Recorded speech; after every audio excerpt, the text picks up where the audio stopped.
Hello everyone and welcome to a relatively quick Astroneer video. I was doing some preparation for an automation video that I'm going to be putting out relatively soon, and I noticed some interesting behavior that I kind of wanted to go over and explain, and I figured, this might be a good time to take a look at all of the functionalities of a rail station. So that's what this video is going to be discussing today.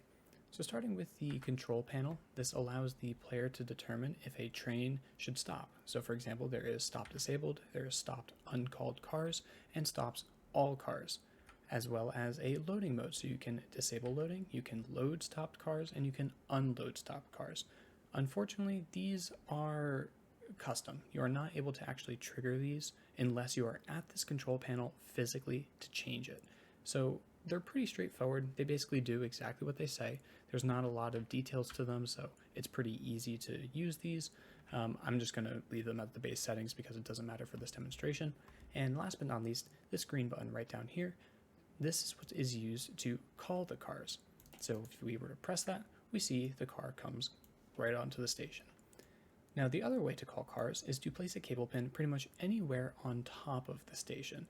So if we press this button, the car will come right back and stop at the first rail car that is at this kind of front of the station. So it's the same side that has the control panel. So if we were to call it again, this time the locomotion engine will be at the front, because that's just how this determines when the train has arrived or not.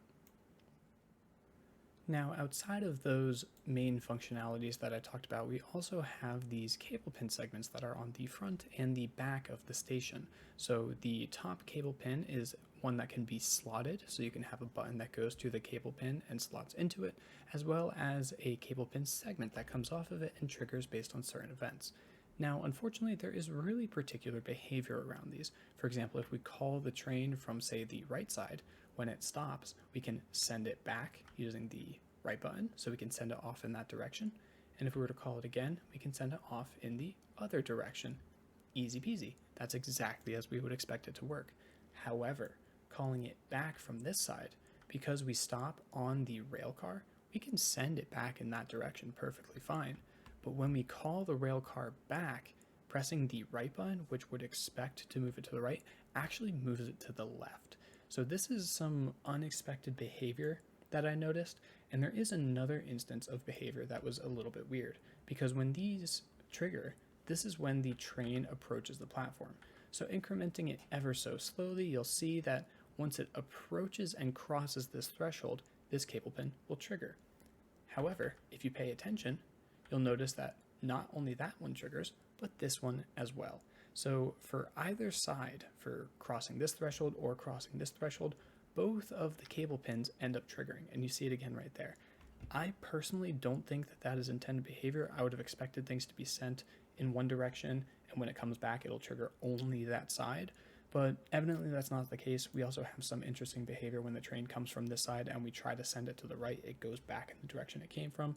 So these are just a couple of weird behavior anomalies that I noticed that I wanted to document for you all, because if you're trying to do some automation, you will need to use this train station quite heftily, and that could pose some challenges. So I hope you guys are now aware of these issues. Stay tuned. I will be sending out a really in-depth guide to automating these pretty flawlessly, I think, and they are very, very robust.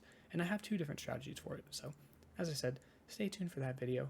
Hopefully you are now a little bit more aware of some of the issues revolving around the rail station for your own problems, and we'll see you all very soon. Take it easy.